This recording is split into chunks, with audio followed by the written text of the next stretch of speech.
રહેલા છે. અને સુખદેવજી ઊભા થયા.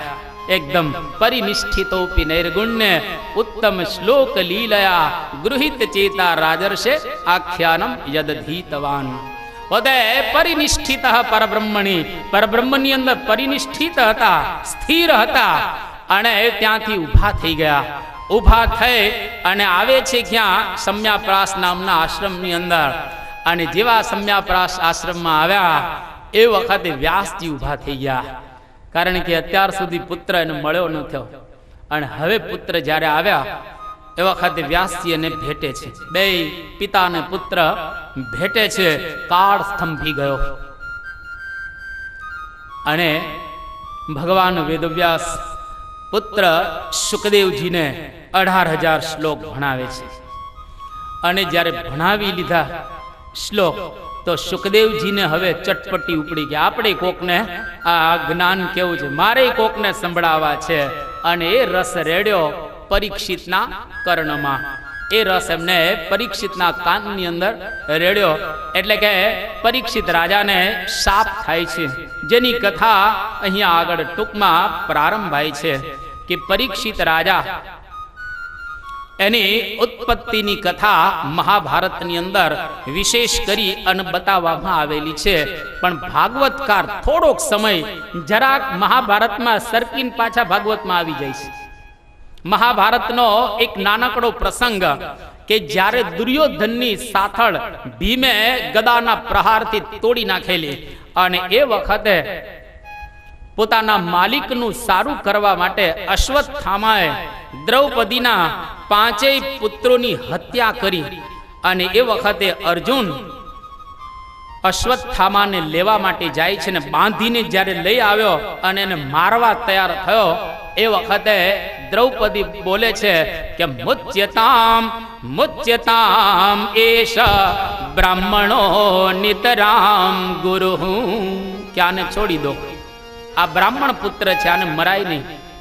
અને અર્જુને પ્રતિજ્ઞા કરી કે જ્યાં સુધી હું અશ્વત્થામાનું માથું એ લઈ અને તારી નીચે ન મૂકું, એની ઉપર પાટલો મૂકીને તને સ્નાન ન કરાવો, ત્યાં સુધી હું અર્જુનની આવી પ્રતિજ્ઞા કરી. બહુ ઘણા બધા શ્લોકમાં મહાભારતમાં એનો વિસ્તાર છે, એમાં આપણે પ્રવેશ કરતા નથી. પણ ટૂંકમાં અર્જુન મારવા જ્યારે તૈયાર થઈ જાય છે એ વખતે દ્રૌપદી ના પાડે છે કે એને મારવો ન જોઈએ, ગુરુપુત્ર છે. ભીમ આવ્યો ત્યાં આગળ. ભીમ કે આવાને પતાવી દેવાય, આવાને તો પેલા ઘાય ધડાકો. ભીમ પતાવવાની વાત કરે છે, દ્રૌપદી ના પાડે છે. અને કૃષ્ણ ભગવાનને પૂછ્યું કે આનું શું કરવું? ત્યારે ભગવાન કે મારી 2 આજ્ઞા છે શાસ્ત્રમાં, ન બ્રાહ્મણો હંતવ્ય, બ્રાહ્મણને મારવો ન જોઈએ, પણ આતતાઈનમ આયાંતમ અપી જિઘાંસંતમ જિઘાંસ્યાત ન તેન બ્રહ્મ ભવેત. આ મારી બીજી આજ્ઞા. એટલે કે જે આતતાઈ બ્રાહ્મણ હોય એને મારવામાં બિલકુલ વાંધો નથી, એને વાંધો મારવામાં રહેલો નથી. ભગવાન કે મારી 2 આજ્ઞા છે, હવે મને રાજી કર તું. આમાં શું કરવું? એક બાજુ મારવાની વાત કરે, એક બાજુ ન મારવાની વાત કરે. એટલે ઘણી વખત ભગવાનની પાસે આપણે આવીએ ને તો ભણેલી વિદ્યા બધી વાંબડી પડે. એટલે કવિએ બહુ સરસ કહ્યું કે કંસ, શિશુપાળ, કૌરવ અને યાદવ, ભીષ્મ ને દ્રોણ, જમરાજ જેવા એ બધાનો ફેંસલો એક હાથે કર્યો. કહો કલમાં કૃષ્ણ કેવા, ઉડે આકાશમાં અને જાય પાતાળમાં, કાઢતા હરિની કંઈક ખામી, પણ ઈશની કોર્ટે ચડો જ્યાં માનવી, ત્યાંની ભણેલી સર્વે વિદ્યા વામણી. ભગવાનની કોર્ટમાં આપણે ભણેલા હોઈએ તે ભણેલાનો કોઈ મતલબ રહેતો નથી. ભગવાનની પાસે તો અભણ જ ફાવી જાય, અભણ ફાવી જાય. ભણેલા ઘણી વખત રહી જતા હોય છે. તો શું કરવું? અર્જુન વિમાસણમાં પડી ગયા. એ વખતે ભગવાને કહ્યું કે એની ચોટલી કાપી નાખે. ચોટલી કાપી નાખે એટલે બ્રાહ્મણની ચોટલી કપાઈ જાય અને મૂછ મુંડાઈ જાય ને અર્ધું કરે. બ્રાહ્મણ છે ને અપૂજનીય થઈ જાય. એટલે આ પ્રમાણે ભગવાને એનું અપમાન કરવાની વાત કરી. અને ત્યાર પછી પાંડવોના 5 પુત્રોની ઉત્તર ક્રિયા ત્યાં આગળ કરવામાં આવી. અને પછી ભગવાન કૃષ્ણ હવે હસ્તિનાપુરથી દ્વારિકા જવા માટે તૈયાર થયા. યુધિષ્ઠિર રાજ સિંહાસન ઉપર આરૂઢ થાય છે.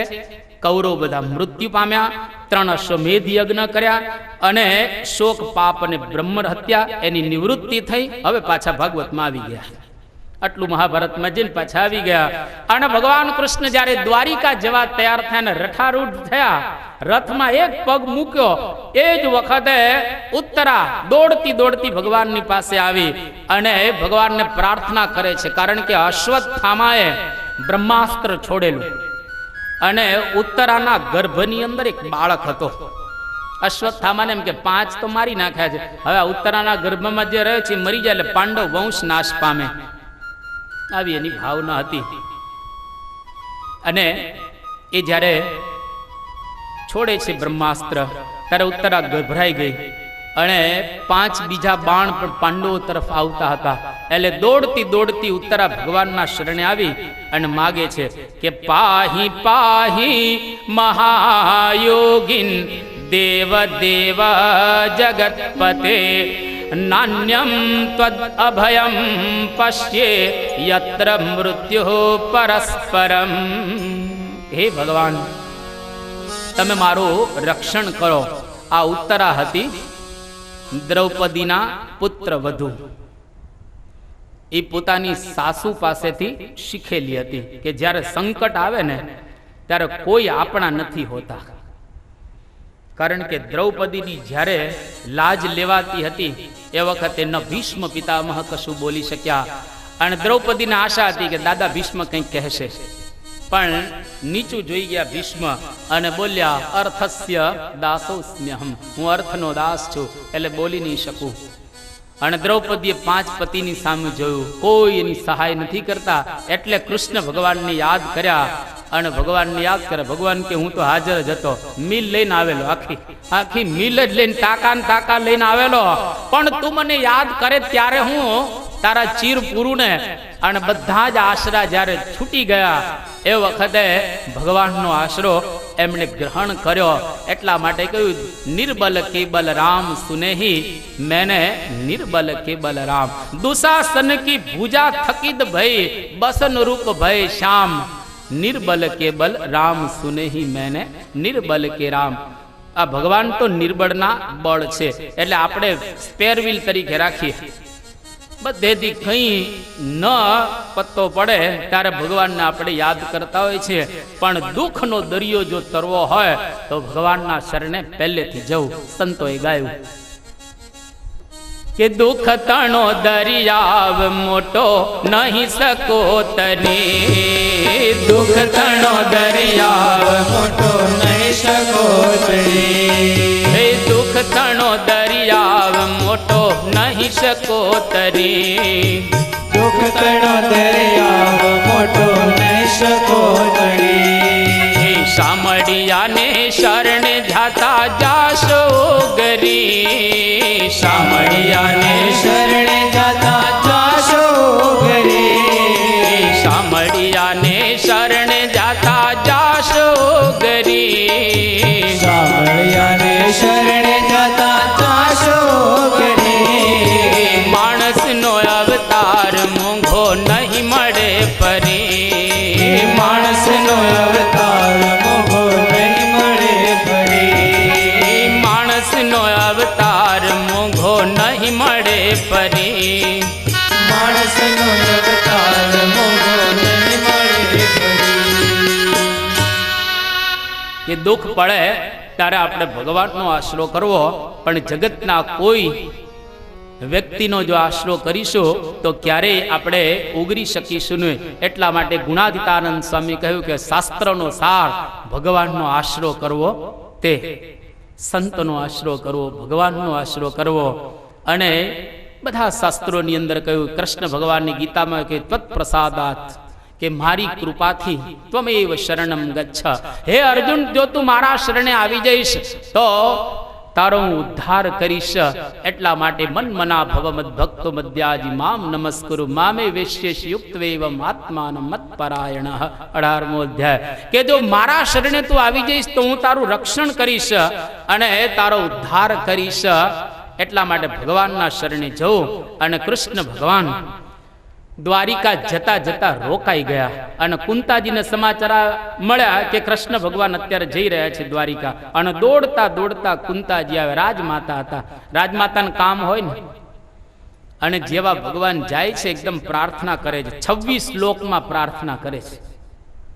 અને આખી પ્રાર્થનાનો સાર આટલો જ છે કે નમસ્યે પુરુષમ ત્વાદ્યમ પ્રકૃતે ભગવાન પરઃ આલક્ષ્યમ સર્વભૂતાનામ અંતર બહિરવસ્થિતમ. આખી પ્રાર્થના 26 શ્લોકમાં કરી. એમાં નમસ્યે નમસ્કારથી પ્રારંભ કર્યો અને નમસ્કારથી અંત કરે છે. આ જીવ ભગવાનને નમન કર્યા છે, બીજું કંઈ કરી શકે આપણાથી ક્યાં સાધનો થાય એવા છે. ધારો કે અત્યારે 4 મિનિટ બાકી છે કથાને, હવે 4 મિનિટ બાકી છે અને જો આમને એમ ચલાવું નહીં 12-1 વાગ્યા સુધી તો કાલે સવારે મુશ્કેલી કે હવે આ વધારે ચાલી રહેલું છે તો આપણે મોડા જશું શાંતિથી. પ્રસાદ ટણે જઈએ ને પહેલા સૌથી છેલ્લે આવે ને પહેલા નીકળી જાય. એટલે સાધનો અત્યારે કંઈ થઈ શકે એવા નથી. તો કુંતાજી ભગવાનને કહે છે કે ભગવાન નમસ્કાર સિવાય મારાથી બીજું કંઈ થઈ શકે એવું નથી. અને કુંતાજી ભગવાનની પાસે માગે છે, અદ્ભુત માગે છે. આખા ભારત વર્ષની અંદર નહીં પણ વિશ્વમાં આવું માગનાર એક પહેલા કુંતાજી હતા. શું માગે છે ભગવાનની પાસે કે વિપદઃ સંતુનઃ શશ્વ તત્ર તત્ર જગદ્ગુરો ભવતો દર્શનમ યત્સ્યાત અપુનર્ભવ દર્શનમ. હે ભગવાન, તમે જો ખરેખર મારી ઉપર રાજી થયા હો તો વિપદઃ સંતુ નઃ શશ્વ તત્ર તત્ર જગદ્ગુરો હો. હે ભગવાન, તમે મને વિપત્તિ આપજો. સંપત્તિ નથી માગી હો કુંતાજી દુઃખ માગ કે લીનો એહી ભક્ત કી રીતિ વે વિષય સુખ ન લહે સુપન में તાકી પ્રભુપદ પ્રીતિ વે. ખરેખર સાચો ભક્ત એને કહેવાય જે ભગવાનની પાસે દુઃખ માગે અને સુખ આવે ને એમાં ભગવાન યાદ આવતા જ નથી. સુખમાં સાંભળે સુંદરી કા સોની બેમાં, દુઃખમાં સાંભળે રામ. સંપદો નૈવ સંપદઃ વિપદ્દો નૈવ વિપદ્દઃ સંપન્ન નારાયણ સ્મૃતિ વિપદ વિસ્મરણમ વિષ્ણોઃ. આ પણ શાસ્ત્રની ભાષા. જેને આપણે સંપત્તિ કહીએ ખરેખર સંપત્તિ જ નથી. જેને આપણે વિપત્તિ કહીએ છીએ એ ખરેખર વિપત્તિ જ નથી. સંપત્તિ ને વિપત્તિની વ્યાખ્યા શું છે કે ભગવાનની યાદ રહે એ સંપત્તિ અને ભગવાન ભૂલાઈ જાય એ વિપત્તિ. તમે જુઓ આજે 24 કલાક પ્રમુખ સ્વામી મહારાજ શ્રીજી મહારાજની યાદ રાખે છે. એને 24 કલાક શ્વાસો શ્વાસ ભજન જડ લાગી તૂટ ન દેત દોરા. એક દોરો ન તૂટ. તૈલ ધારા વૃત્તિ આજે પ્રમુખ સ્વામી મહારાજની ભગવાનના આ સ્વરૂપમાં લાગેલી છે તો એ સંપત્તિ કહેવાય. અને આવી વૃત્તિ જો આપણી લાગે ને તો એના જેવો જ આનંદ આપણને મળે. અને ખરેખર આ વ્યાખ્યા ભક્તોએ કરેલી છે. તમે કોઈ પણ શાસ્ત્ર તપાસો ને, રામાયણ લો. જ્યારે સીતાજી અશોક વાટિકામાં રામનું ભજન કરતા હતા ત્યાં કેટલું ભયંકર દુઃખ હતું. આજુબાજુ બધી રાક્ષસીઓ જ હતી અને એની વચ્ચે સીતાજી એકલા જ હતા. અને સીતાજીની શોધ કરીને હનુમાનજી આવ્યા. એ વખતે રામચંદ્ર ભગવાન હનુમાનજીને કહે છે કે સીતાજીને કઈ વિપત્તિ તો નથી ને, કઈ એને દુઃખ નથી ને? તારે હનુમાનજી દુઃખની વ્યાખ્યા કરે છે. એ રામાયણમાં દુઃખની વ્યાખ્યા હનુમાનજીએ બહુ સરસ કરી કે કહ હનુમંત વિપત્તિ પ્રભુ સોઈ જબ તવ સુમિરન ભજન ન હોઈ. કહ હનુમંત વિપત્તિ પ્રભુ સોઈ જબ તવ સુમિરન ભજન ન હોઈ. કહ હનુમંત વિપત્તિ પ્રભુ સોઈ જબ તવ સુમિરન ભજન ન હોઈ. કહ હનુમંત વિપત્તિ પ્રભુ સોઈ જબ તવ સુમિરન ભજન ન હોઈ. જબ તવ સુમિરન ભજન ન હોઈ. होई। जब तब सुमिरन भजन न होई। કે ભગવાન તમારું ભજન નથી થતું એ જ ખરેખર વિપત્તિ છે, પણ તમારું ભજન સીતાજી કરે છે એટલે એને કોઈ વિપત્તિ રહેલી નથી. અને કૃષ્ણ ભગવાન દ્વારિકા જતા સ્તુતિ સાંભળીને રોકાઈ ગયા. બધાને એમ કે અમારા માટે રોકાણા, કુંતાને એમ કે મેં સ્તુતિ કરેલ રોકાઈ ગયા. અર્જુનના મનમાં એમ કે હું ભગવાનનો સખા છું મારા માટે રોકાઈ ગયા. યુધિષ્ઠિરના મનમાં એમ કે હું નવો રાજા થયો એટલે મારા માટે રોકાણા. દ્રૌપદીના મનમાં એમ કે ભગવાન મારી રક્ષા કરે મારા માટે રોકાઈ ગયા. અને સુભદ્રાને એમ કે મારો ભાઈ છે મારા માટે રોકાણો. પણ ભગવાન કોઈના માટે દ્વારિકા જતા રોકાયેલા નહીં. એક વ્યક્તિને દર્શન આપવા રોકાયેલા. એ યથા મામ પ્રપદ્યંતે તાંસ તથૈવ ભજામિ. ગીતા કે જે રીતે ભગવાનને યાદ કરે ભગવાન પણ એના ભક્તોને એ રીતે યાદ કરતા હોય છે. દાદા ભીષ્મને ભગવાન દર્શન આપવા રોકાઈ ગયા. અને શયાનમ શરપંજરે મહાભારત કે ભીષ્મ પિતામહ એ પોતે બાણ શૈયા ઉપર સુતેલા હતા અને કૃષ્ણ ભગવાન એને દર્શન આપવા માટે જ રોકાયેલા છે દ્વારિકા જતા. કારણ કે ભીષ્મ પિતામહ યાદ કરતા હતા કે કૃષ્ણ ભગવાનને વચન આપ્યું છે કે હું તને અંતકાળે દર્શન આપવા આવીશ, ને કેમ આવ્યા નહીં? કે વચન ક્યારે આપ્યું? તો કે જ્યારે મહાભારતનું યુદ્ધ ચાલતું હતું એ વખતે હજુ પ્રારંભ થવાનો હતો અને દાદા ભીષ્મે પ્રતિજ્ઞા કરી કે યદि वासुदेव कर चक्र न धरे तो तुमको मुख न दिखाऊं, लाजत है मेरी गंगा जननी और संतरु सूत न कहाऊं, यदि वासुदेव कर चक्र न धरे तो तुमको मुख न दिखाऊं. ભગવાને પ્રતિજ્ઞા કરી, દાદા ભીષ્મે પ્રતિજ્ઞા કરી. ભગવાને પ્રતિજ્ઞા કરી કે હું 18 દિવસમાં એક પણ વખત હાથમાં હથિયાર ધારણ નહીં કરું. ભીષ્મ પિતામહ કે એક વખત તો હાથમાં હથિયાર ધારણ કરાવીશ જ, અને જો હાથમાં હથિયાર ધારણ ન કરાવું તો હું ગાંગેય નહીં, ગંગાનો પુત્ર નહીં. એની પ્રતિજ્ઞા. અને 9 દિવસ મહાભારતના યુદ્ધના પૂરા થયા. ભીષ્મ પિતામહની પાસે દુર્યોધન આવ્યો 9મા દિવસે. એને કહ્યું કે દાદા બરાબર લડતા નથી તમે. એ કે કેમ બરાબર લડું છું? એ કે જો બરાબર લડતા હો તો એકાદો નકુલ જેવો તો મરવો જોઈએ 9 દિવસે. સહદેવ કે બધા અર્જુન ન મરે, ભીમ ન મરે, યુધિષ્ઠિર ન મરે, નકુલ તો મરવો જોઈએ ને. એકેય મર્યા નથી હજુ. અને એ વખતે ભીષ્મ પિતામહ પ્રતિજ્ઞા કરે છે 9મા દિવસની રાત્રિએ કે આવતીકાલે કા હું નહીં અને કા અર્જુન નહીં. અને આ ભીષ્મ પ્રતિજ્ઞા હતી, દેવરાતની પ્રતિજ્ઞા હતી. અને એ વખતે દુર્યોધનને કહે છે કે તારી પત્ની ભાનુમતી એને આજ રાત્રે મારી છાવણીમાં તું મોકલજે અને હું એને આશીર્વાદ આપીશ કે અખંડ સૌભાગ્યવતી ભવ, એનો સુહાગ સેથો ભૂસાય નહીં. કે વાંધો નહીં. અને ભગવાન કૃષ્ણને ચટપટી ઉપડી કે જો આ ભાનુમતી આશીર્વાદ લઈ આવશે દાદા ભીષ્મની પાસેથી, પછી તાકાત નથી પાંડવોની કે એ કૌરવને જીતી શકે. એટલે ભગવાન કૃષ્ણ 2 રૂપ ધારણ કરે છે.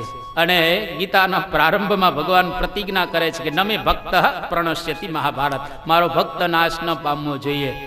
હવે આ દાદાની પ્રતિજ્ઞા પ્રમાણે જો આશીર્વાદ આપી દે તો પાંડવોની પછી કોઈ તાકાત નથી. એટલે ભગવાન કૃષ્ણ 2 રૂપ ધારણ કરે. એક પોતે જ દ્રૌપદી બન્યા અને અર્જુનની સાથે રહ્યા, અને બીજા સ્વરૂપે પોતે અર્જુનની આજે દ્રૌપદી એની સાથે દાદા ભીષ્મની છાવણીમાં જાય છે. અને દ્રૌપદીને કીધેલું એ કે તું ત્યાં જા ને એટલે ધીરે રહીને બોલજે કે દાદા હું આવી ગઈ છું. અને આ બાજુ કૃષ્ણ ભગવાન ભાનુમતીને કહી આવ્યા કે આજે જે કાલે જે હું ફેર પડવાનો હતો, શાંતિથી જજો ને કાલે આશીર્વાદ લેવા. એટલે ભાનુમતી રોકાઈ ગયા. દ્રૌપદીને લઈને ભગવાન ઉપડ્યા. અને પેલા દ્વારપાળને સૂચના આપી દીધેલી કે અહીંયા આગળ કોઈ આવે પુરુષ તો નહીં આવવા દેવાનું, સ્ત્રી આવે તો આવવા દેવાની. પેલો દ્વારપાળ છે, 2 જણાએ કહ્યું કૃષ્ણ ભગવાનને કે તમે નહીં જઈ શકો. એ કે કંઈ વાંધો નહીં, ડોન્ટ વરી, ચિંતા ના કરો. અને દ્રૌપદી અંદર જ્યાં જાય છે સૂચના આપેલી કે જોજે ઘૂંઘટ કાઢીને બરાબર રહેજે. દાદા ભીષ્મને ખાલી તારે એટલું જ કહેવાનું કે દાદા હું આવી ગઈ છું, આવી ગઈ છું એને સંભળાવવું જોઈએ, પણ તારો અવાજ એને ઓળખાવો ન જોઈએ. જો એને ખબર પડી જશે કે આ દ્રૌપદી તો આશીર્વાદ નહીં આપે અને એક વખત આશીર્વાદ આપી દે પછી ચિંતા ન કરતી, પછી ચિંતા એ કરતી ને. અને દ્રૌપદી શાંતિથી આમ બેસી ગયા. ભીષ્મ પિતામહ રાતના 12 વાગે છાવણીની અંદર એકદમ ચંદ્રની રાત છે, શાંત વાતાવરણ છે, તમરાઓ બોલી રહેલા છે, પક્ષીઓ બધા શાંતિથી સૂઈ ગયા છે પોતાના માળામાં, પર્વતો બધા ક્ષુણ્ણ પોતાના શિખરોને રાખીને બેઠેલા છે. એવા વાતાવરણની અંદર જ્યારે દ્રૌપદી બેઠા અને એ વખતે ભીષ્મ પિતામહે માળા મૂકીને, માળા જેવી મૂકી એટલે તરત જ દ્રૌપદીજી બોલ્યા કે દાદા હું આવી ગઈ છું. અને એ જ વખતે ભીષ્મ પિતામહે અખંડ સૌભાગ્યવતી ભવ જેવા આશીર્વાદ આપ્યા. અને દ્રૌપદીએ ઘૂંઘટ આમ કાઢ્યો. એ કે દાદા તમારા આશીર્વાદ ફળીભૂત થશે ને? અને ફળીભૂત થશે આવું જ્યાં દ્રૌપદી બોલીને એ જ વખતે ભીષ્મ પિતામહ કહે છે કે તું અહીં ક્યાંથી? તું અહીં જરૂર કૃષ્ણ તને લઈને આવ્યા છે, કૃષ્ણ વિના તું અહીંયા આગળ આવી ન શકે. ક્યાં છે? તો કે અત્યારે દરવાજા ઉપર ઊભા છે. દરવાજા ઉપર અત્યારે એ ઊભા રહેલા છે. અને એ વખતે ભગવાન કૃષ્ણ ત્યાં બહાર ઉભેલા હતા. અને ભીષ્મ પિતામહ છાવણીમાંથી બહાર આવી અને કૃષ્ણ ભગવાનને મળવા માટે આવ્યા. અને દ્રૌપદીને કહે છે કે બેટા મારા આશીર્વાદ ફળીભૂત થશે. હવે કૌરવોની કોઈ તાકાત નથી કે પાંડવોનો વાળ વાંકો કરી શકે. અને આ પ્રમાણે કૃષ્ણ ભગવાનની પાસે માગે છે કે ભગવાન અત્યારે તો તમે દર્શન આપવા માટે આવ્યા છો, પણ મારો અંતકાળ આવે એ વખતે દર્શન આપવા માટે આવજો. અતિ કઠણ વેળા છે અંતકાળની રે, એ વખતે બહુ જ મુશ્કેલી થશે. ભગવાન કે હું ચોક્કસ આવીશ. અને પછી 10મા દિવસની સવારે ભીષ્મ પિતામહ ભયંકર લડે છે. મહાભારતમાં આ ભીષ્મ પર્વ વાંચો તો રૂવાડા બેઠા થઈ જાય. અને બધા કથાકારો વર્ણન કરીને થાકી જાય એટલું વર્ણન ભગવાન વેદવ્યાસે અંદર લખેલું છે. સવારમાં સૂર્યએ લાલીમાં ધારણ કરેલી છે. અને બરાબર સંધ્યાનો સમય જ્યાં આવ્યો એ વખતે ભીષ્મ પિતામહ અર્જુનને એટલા બધા બાણ મારે છે કે અર્જુનનો રથ આખો વિંધાઈ ગયો. ભગવાને જોયું કે મારી નાખશે અર્જુનને. એટલે કૃષ્ણ ભગવાન ત્યાં રથમાંથી વિચાર કરે છે કે શું કરું. ને એ વખતે ભીષ્મ પિતામહનો રથ એક ખાડાની અંદર ફસાઈ ગયો. અને ભીષ્મ પિતામહ નીચે એ રથનું વ્હીલ કાઢવા આવ્યા. અને રથનું જ્યાં વ્હીલ કાઢે છે ને એ વખતે કૃષ્ણ ભગવાન ચક્ર હાથમાં લખી અને મારી રહ્યા છે. એ વખતે ભીષ્મ પિતામહે કહ્યું કે ક્યાં ગઈ પ્રતિજ્ઞા? તમે કીધું ને કે 18 દિવસના યુદ્ધમાં હાથમાં હથિયાર ધારણ નહીં કરો.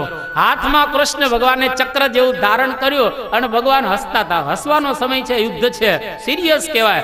અને ચક્ર હાથમાં છે ને ભગવાન હસે છે ને ભીષ્મ પિતામહ વાત કરી રહ્યા છે. અને ભગવાન સુંદર બોલે છે, ડારી ચક્ર હરી હસી પડ્યો. ડારી એટલે હાથમાં રાખ. ડારી ચક્ર હરી હસી પડ્યો और दियो उत्तर व्रजराय तोड़ी प्रतिज्ञा मोरी में तोरी प्रतिज्ञा का. दादा તમારી પ્રતિજ્ઞા રાખવા માટે મેં મારી પ્રતિજ્ઞા તોડી નાખેલી છે. બાકી હું કોઈ દિવસ પ્રતિજ્ઞા તોડું નહીં. તમે કીધેલું ને કે એક વખત હાથમાં હથિયાર ધારણ કરાવીશ, આ તમારી પ્રતિજ્ઞા હતી એટલે મેં તોડી નાખી મારી પ્રતિજ્ઞા. ભગવાન પકડાતા નથી. અને 10મા દિવસની રાત્રે ભીષ્મ પિતામહ પડ્યા. અને પછી શયાનમ શરપંજરે એને બાણશૈયાનું દુઃખ પ્રાપ્ત થાય છે. અને ભીષ્મ પિતામહ પોતે ઘણા બધા શ્લોકની અંદર સ્તુતિ કરે છે, જેની વાતો આપણે આવતીકાલે વિશેષ કરી. અને અહીંયા આગળ ટાઈમથી 10 મિનિટ આપણે આગળ નીકળી ગયા છીએ, પરંતુ છતાં આ પ્રસંગને પૂર્ણ કરી અને આપણે અહીંયા આગળ કથાને વિરામ આપીએ છીએ. 2 મિનિટ આપણે ભાવ અને પ્યારથી ધૂન બોલીશું. આગળ જાહેરાત થશે ને આવતીકાલે બરાબર 8:30 વાગે પુનઃ આ સભા મંડપની અંદર આપણે એ સાંભળવા માટે પધારીશું. સ્વામી નારાયણ નારાયણ નારાયણ સ્વામી નારાયણ નારાયણ નારાયણ સ્વામી નારાયણ નારાયણ નારાયણ સ્વામી નારાયણ નારાયણ નારાયણ સ્વામી નારાયણ સ્વામી નારાયણ સ્વામી નારાયણ સ્વામી નારાયણ સ્વામી નારાયણ સ્વામી નારાયણ સ્વામી નારાયણ